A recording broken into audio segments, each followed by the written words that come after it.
Hello and welcome to the Book Bunch. My name is Sam. It is so great to have you guys back on the channel for another video.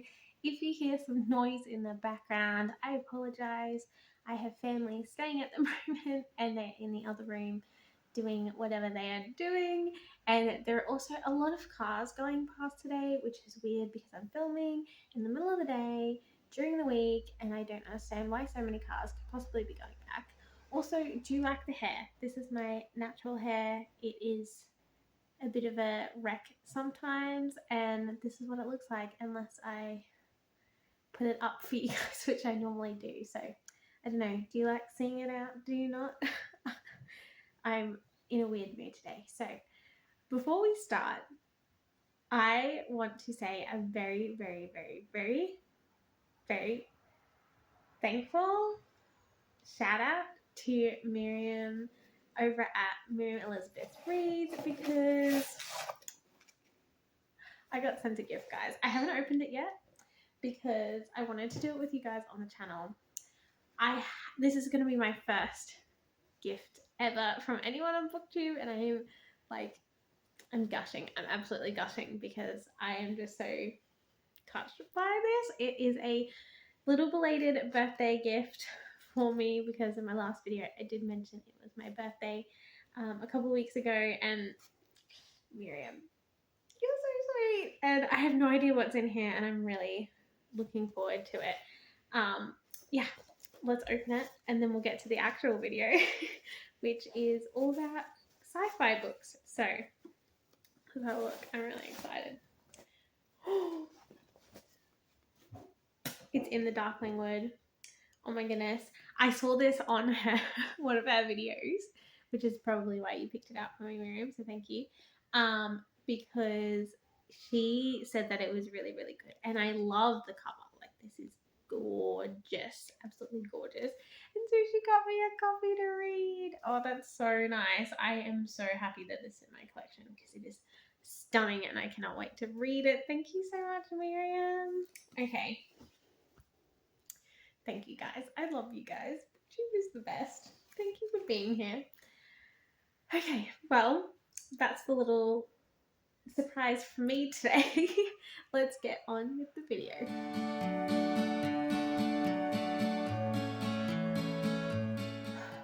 Okay, so today's video is all about some science fiction book recommendations for Christians, or that are considered clean and Christian friendly.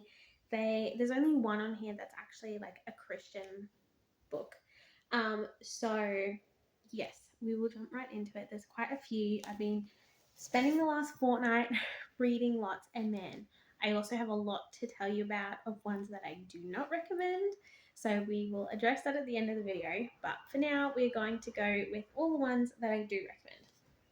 I'm going to start with these two. There is a third book in the series which I have previously read, which I definitely recommend as well. It is the Before the Coffee Gets Cold series. This is book 2 and 3. 2 and 3. And it is such a beautiful series. I really love it. It is from a Japanese author and it's translated to English, and it is only very mildly science fiction because the only science fiction part of it is that there's time travel involved, but it's not really explained why you can time travel. It's just you can do so if you sit on a specific chair at a specific cafe. And the first one that I've got here, it is taken place in the same cafe as the first book, and then the third book in the series is a different cafe but with the same owners because it's like a different branch of this time traveling cafe, and it's super interesting. It does sort of explain how it works, but like at no point does it say like why you can time travel. It just says like all of a sudden hundreds of years before this takes place they found out that you can time travel. And this family ever since has been allowing people to time travel in their cafes. And it's really interesting. These stories, though, they are so emotional and heartfelt.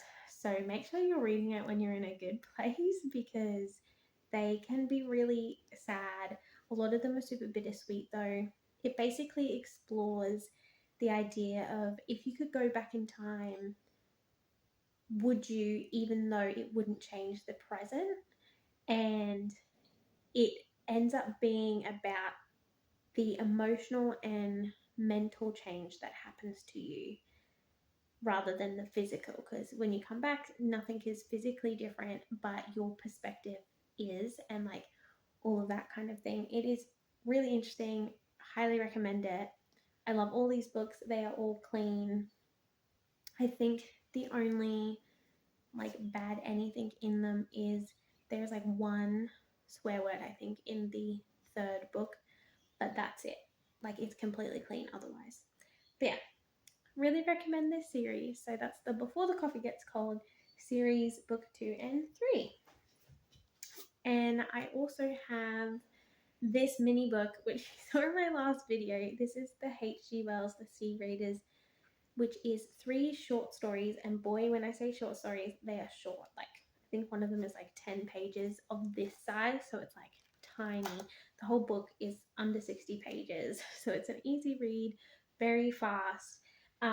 It has 3 short stories. So the first one is about man-eating squids, and it's a bit like Jaws, but like very short story, condensed version, and it's squids instead of sharks. There is a bit of a longer story, which is story 2, about these robots and the art, like in like a war situation, which I think either was inspired by or was his inspiration for War of the Worlds. And then there is a third story about a magician shop. I really liked the magician shop one, although technically it's not science fiction. I guess it would fit more under the fantasy part. I really liked it. I liked the squid one and I liked the magic shop one. I didn't love the robot story that was in the middle, just because I think he did it better in War of the Worlds. But still really good, and it was really cheap book because it was so tiny. So yeah, that's a good, relatively clean read for you. I also reread George Orwell's 1984 because I read this years ago and I absolutely loved it. For a very long time, it was my favorite book of all time. And I thought I'd reread it because I couldn't remember a lot of it. Like, I remembered main plot points, but that was kind of it. And I was interested to see if it still held up and if it was clean like I thought it was in my memory. It is not clean, I would say. It's not clean, but the reason that the reason it's not clean serves the purpose of the story, because it helps to portray what it would be like in this world if you were oppressed by the government and you could have no free thought. And that's the only reason I give this a pass on the like cleanliness scale, is because it serves the purpose of the story. Like, it's not like swearing that could have been removed or anything like that. It's yeah, it's just integral to the story, if that makes sense. So read it with caution. Definitely only read it if you're an adult. But yes, I still liked it. It's definitely not my favorite anymore, but I still will always treasure it as one of the better classics. So that's George Orwell's 1984. If you don't know about it, it is about this guy who works for the government, and he works in a department where they rewrite history in all their books and articles and everything, so that whatever the like government says at the time is what they've always said.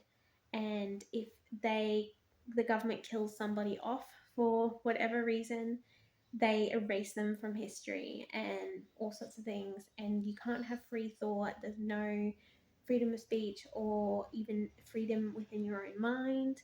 And yeah, when they catch you, you get tortured and killed, and it's like a whole thing. And the government doesn't just want to get rid of you, they want to break you, and they want you to love them by the end of their torture and all of that kind of stuff. It's a really interesting concept. Yeah, that's 1984. I also read Isaac Asimov's Foundation and I, Robot. I preferred I, Robot over Foundation, even though Foundation is considered his more famous book. But I don't think I will bother buying the rest of the books. It was only like a 3-star for me. It is about this world where it all takes place in like the galaxy, and it's a world where this guy has predicted the future, and in that future the empire collapses and everything, and it's unstoppable. But he has figured out that if they do things in a certain way, it will reduce the impact of that fall, and they will be able to recover in a short amount of time, rather than it just being thousands and thousands of years of like decimation, I guess. And so the government sends him and all of these people to this distant planet to enact this plan. But turns out he's lied about what the plan is, and it like jumps through time over like I think it's 150 years that it jumps, like in different segments. And yeah, it's about seeing that plan come to fruition. You don't see the end result because, like I said, it's a series. But there was only 1 or 2 sections of time in this that I actually found interesting, and the rest of the time I didn't love it. It was very political and scientific, and I just, didn't get anything out of it. Whereas I, Robot, this is absolutely nothing like the movie. I was forced to watch this as a movie many times in high school. We did reports on it and everything, and I ended up having a dislike for it afterwards just because I consumed it so much. And it's been a number of years since I have last watched it. So I thought I'd give the book a go, thinking that the book was the same story as the movie, maybe a little bit different, but same. Completely different. Like, set in the same world, has the same laws of robotics, everything else is separate. This follows one of the women that were like one of the heads of a department in the foundation that created the robots, and she is like 80 at the time of this story taking place, and she is telling a journalist of different like times in over her years working for this company that the robots did things out of the ordinary, or they just had a more human response, or whatever, like something to do with the robots basically that was significant, and different developments of how they like improved their robots and stuff. And she's just telling these little tales of robots and what happened to them, and these different people who worked with the robots and stuff like that. I did quite enjoy it. I still would only give it like maybe a 3.5 out of 5. But if you like classics, I would, especially classic sci-fi, I would suggest reading it. Like I said, completely different to the movie. I think possibly this is meant to be like a prequel to the movie or something like that, because apparently he has written like 6 or 7 other books in this robot world, and so I think the I, Robot movie is just part of the canon, and it wasn't actually meant to be a retelling or whatever of this story. So there you go, there's I, Robot. I also read Project Hail Mary because this has been going around our circles, guys, and a few people have talked about it. I know Chantel talked about it, and who else talked about it? I think Gloria talked about it, maybe. I think even Holly talked about it. I don't know. A few people have talked about it, and a lot of people really liked it, and then one person said that they DNF'd it, but they're going to retry it. And so I was like, oh, I really need to get my hands on it, because ever since it came out and it was kind of hyped up, I did want to get my hands on it.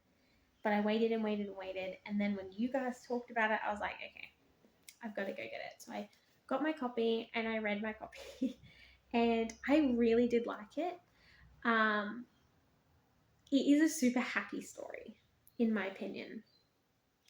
I think it could, like, I could see how people could interpret the ending either way, but I think it's a happy story. And it was good. It was, apart from some swearing, it was completely clean, and the swearing was kind of very few and far between. I think I worked out that in the whole book, it only had like one swear word every like 100 pages or something. Like, it was very minimal. And I do recommend going into it completely blind, because I did, and it I think enhanced the story because of that. But basically, what I will tell you without giving spoilers is there is this guy, and he wakes up on this spaceship, and it takes him a minute to work out he's on a spaceship. He wakes up out of deep sleep. The two other people in the room are dead, and there are these robot arms that are trying to help him, and he can't remember anything. And he's like trying to figure out things, and then he's starting to remember things as he's like waking up and moving around the room and doing different things. And there's 3 rooms in this like spaceship, but the third room is locked, and the robot won't let him through until he can remember his own name. And so he's trying to remember his own name, and like all of, like, there's a lot of flashbacks of all these memories. And he's like, why do I know this crazy math, and why can I work out all of this stuff? Because he works out that he's on a spaceship by doing, like, by knowing all these things about gravity. And he's like, how do I know this? And like all that kind of stuff. Super interesting. And the story definitely, I don't know, it doesn't go how you think. Like, normally these kind of sci-fi books that are in space and all of that kind of thing, they normally end up being very hostile. Like, all the situations are hostile. This is not the case, and I think that's why I liked it so much, because it was a bit of a breath of fresh air. So yeah, definitely pick it up. It was a really good read, really interesting. It was very scientific, because Andy Weir's books are very scientific, but it was scientific in a really good way. Like, I learned all these interesting facts that I didn't know before, and it was talked about in such a way that I understood what was going on. I didn't feel like it was dumbed down, but I also didn't feel like it was so complex that I needed a degree to understand what was being talked about. So yeah, definitely recommend Project Hail Mary. I'd probably give it a 4 out of 5 stars, I think. But yeah, it was pretty good. It was pretty good. I also read another chunky one, which is the short story collection of the Cytonic series. The short story collection is called Skyward Flight, as you can see, and this has 3, I'm not going to call them short stories because they are quite long, actually. They're like 200 plus pages each, so they're not really short, but they, yeah, aren't full novel size. They were all really good. I loved it. I hadn't read any of Jancy Patterson's stuff before. She's the one that kind of writes them on behalf of Brandon Sanderson, and then Brandon Sanderson kind of goes back over them and makes the changes he wants. But it's definitely written in Jancy's voice, not Brandon's voice. So just be aware of that. But I really liked it. I think I want to try and find some of her own things, because I really enjoyed the way that she wrote. I loved each individual story. It really fleshed it out. I read this after having read the first, how many are we up to in the Cytonic series? 3? I think we read 3 so far, and the 4th one's about to come out. Yeah, I read it afterwards, and I actually think that that was better, because the first story in this takes place between the first and second novel, and then the last 2 take place at the same time that the events in the 3rd book are happening. I think that's the right. Am I giving you the right order? I think so. Or maybe, yeah, I think that's right. I can't remember though if the first story is after the first novel or after the second novel. But either way, like, I don't think it would necessarily benefit you to read it before reading the third book, is what I'm trying to say. Really loved it. It was really awesome. The first story follows FM, who is one of Spencer's original team members, and then the second story follows Alanik. I think that's how you say her name. She's one of the aliens that are very close to humans, like also humanoid, very similar. And they, we follow from her perspective, which I thought was really cool. And then the final story follows Jorgen. I can't remember his name. Jorgen is his name. I always want to say it's Jordan, but it's not. It's Jorgen. And yeah, we follow his perspective, which is really interesting. I really liked his perspective, mainly because you could see his internal struggle and his dialogue, which I think added a depth to his character that you didn't get to see much of in the other books, just because you spend so much time with Spencer. But yeah, loved it. Highly recommend. I'd give it a 5 out of 5 any day. That is Skyward Flight. I also read the second book in the Star Wars legacy, which is Flight.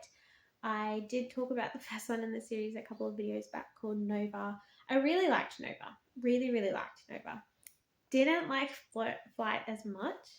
I don't know if I want to get the rest of the series, purely because the allegory in this book compared to the first one is so ridiculously strong and blatant, it's not even funny. It follows it's essentially a retelling of Moses and the Israelites and taking them out of Egypt. And it's hitting you over the head with the Bible, I guess you would say. If I'm allowed to say that. Which is fine. I love Christian allegories. I love really strong Christian themes in Christian fiction.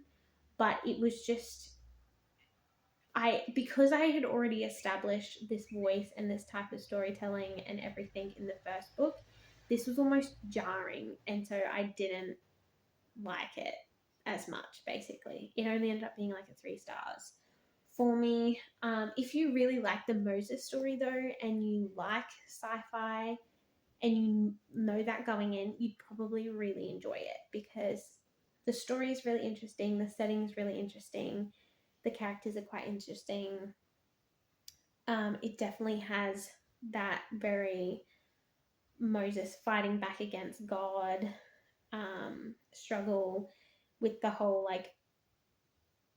when God tells him you need to go and speak to Pharaoh and all of that, and Moses in the Bible is like, no, I can't speak in front of people, get my cousin to do it, or brother or whoever to do it. And he's like I can't, I'm not capable, blah blah blah. It has a lot of that struggle in there, which I thought was quite cool. And I liked seeing how he twisted things to be science fiction, and with aliens and on different planets and all of that kind of stuff.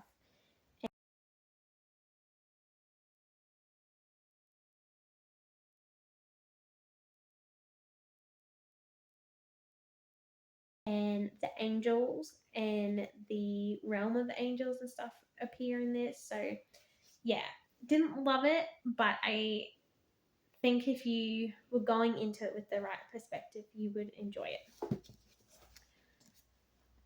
I finally, out of the recommendations, I read The Massacre of Mankind. This is the sequel to War of the Worlds. Jeez, I can't talk anymore. But it's written by Stephen Baxter, not H.G. Wells. This was written, though, with the approval of the H.G. Wells society estate thing. He has written a couple of sequels to H.G. Wells books. I quite liked it. It is a little bit heavy on the language, so be aware of that. But apart from that, it is clean. I just really wanted to read it and get it because I love War of the Worlds. like, I don't really care for the movie, but the book is really, really good. It is everything you want out of like an alien invasion, basically. And I was really interested to see what this is about.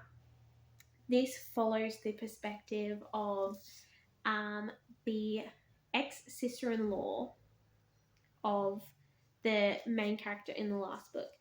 And it's taken place a few years later where like he's released his popular book and all of his family members are a bit upset with him and his friends are a bit upset with him because of how he paints them in his book and everything, but he's like still the considered one of the experts on the Martians, and he gets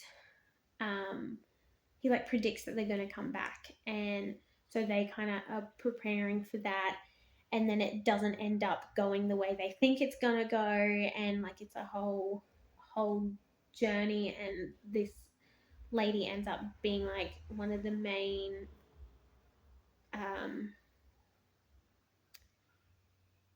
I don't know, main people involved in trying to get rid of the Martians, I guess is the way to say it. It was super interesting though. If you can handle the language, I would recommend it. I'd probably give it a 4 out of 5 stars. And I did read this mammoth right here, To Sleep in a Sea of Stars, which is flipping huge. I did decide to read some of the biggest science fiction books I could find this time because most of them were over 500 pages, but this bad boy is over 800 pages. I was very disappointed. It's not clean, so I don't recommend it. For a while, like for at least half of the book, I was like, oh, should I recommend it? Should I recommend it? Because it's just like little moments here and there throughout this book that aren't clean. But then right at the end, there's this whole thing that goes down that I was like, no, okay, definitely not. Definitely not recommending this. Definitely don't like it.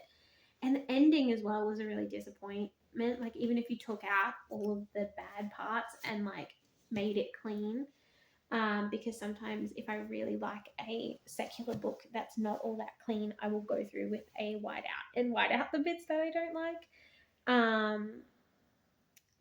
But this one fell real short and I felt really ripped off after having read 800 flippin' pages of it. It took up like 3 days of my life that I'll never get back. I should have DNF'd it, but I just had hope that it would be all right, or that I don't know, because the whole book is like, up until the last 100 pages, the story is riveting. I would say it is up, like if you can handle and get past the not like the few moments in there that are unclean, the concept is riveting until the like last 100 pages, and it just ends and completely misses the mark in a lot of ways. So I don't recommend it. But I will tell you what it's about, just because I wasted so much time on it. It is about a girl named Kira, and she is a xenobiologist, which is someone who studies alien organisms or something like that, something along those lines. And she's on a team of people that are part of like a terraforming team. So they go to different planets around the galaxy that the government, I guess, want to turn into like habitable planets, because there are just so many human beings that they can't be on the one planet anymore. And they've already like turned hundreds of these worlds into planets that are viable for human life, and they're continuing to expand their territory. And she goes to this alien planet, and it's like the last day they're about to leave. It was a successful mission, and then like they're celebrating that night. She gets proposed to, and you're like, oh great, this is gonna have love in it. And then yeah, she is gonna like walk away from that life. But then her team leader comes up to her and is like, oh, one of the drones has gone down. You need to go check it out tomorrow in the morning before we leave, so that we can like tell the company everything's fine. She goes, finds where the drone has gone down. Turns out there's a huge alien relic there. And at this point, they in all the worlds they've terraformed, they've only found an alien relic once, never encountered an alien, just alien relic. She ends up falling into this alien relic thing. And this, I'm going to tell you because like this all happens right at the beginning, but an alien organism attaches to her, and it's like this skin suit thing that has like penetrated her whole body. So like it has basically bonded with all of her cells and everything, and it's like in her brain and like it's like there's no removing it. And she ends up getting taken back to their like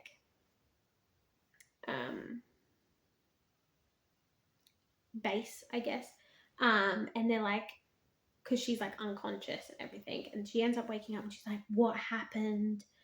And then she notices this thing on her and she's like, get it off me. And they're like, we can't get it off you, we've had to like call this in.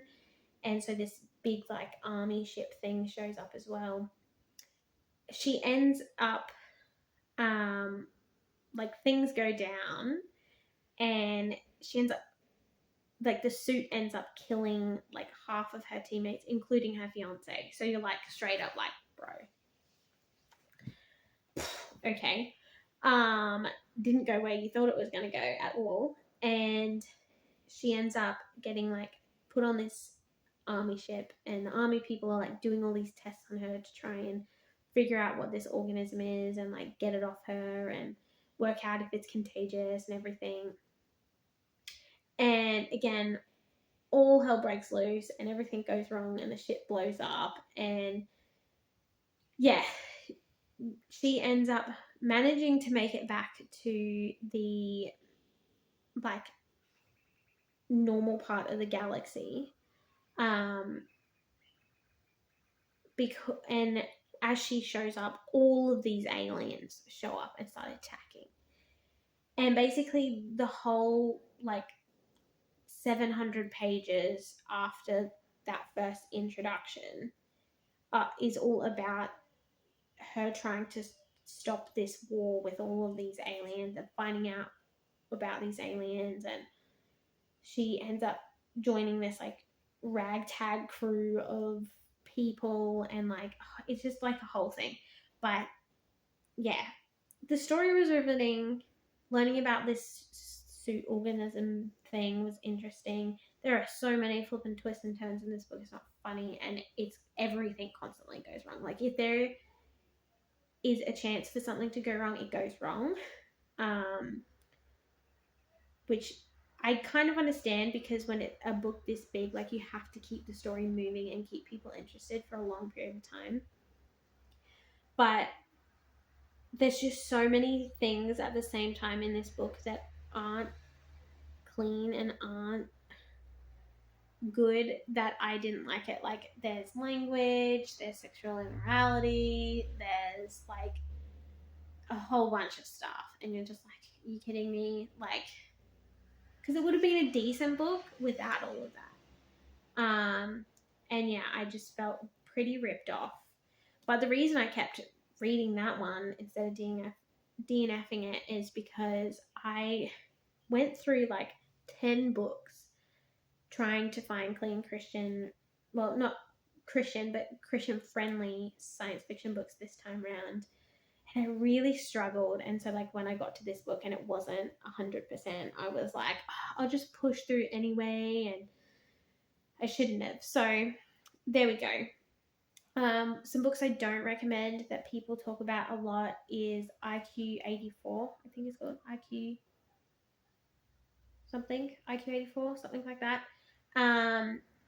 I started that book, and within like I think 50 to 100 pages, there was just all of this like very inappropriate content.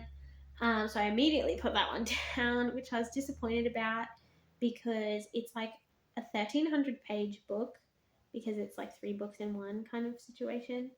And it's like really popular. It's like considered one of the science fiction greats, and so I was very disappointed.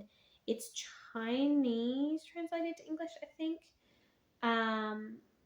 the author also wrote Norwegian Wood, which I also had to get rid of because he just likes to write a lot about very inappropriate sexual content. So I got rid of that as well.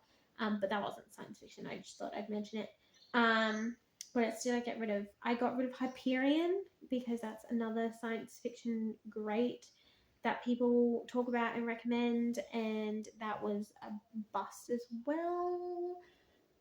Super inappropriate, super inappropriate, and that author hates God from the vibe that I got from that, which I was really, it really kind of like, I feel bad for that author, because he is very lost. And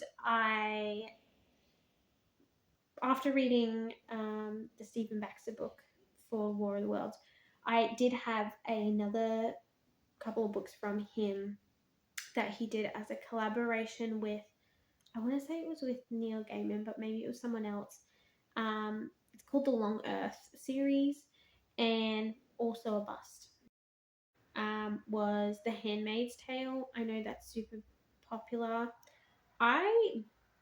As a Christian, I don't like that book. It doesn't, because it's essentially about a cult, I guess, or a warped version of Christianity that has taken over the world, or at least wherever this is set, and people are very mistreated, and it's very sexual and bad. It is bad, and I know that it's the point of the story, similar to 1984, but it just didn't sit with me well. Like I couldn't read it. I read like 60 pages and I couldn't keep going. Yeah, so a bunch of disappointing books.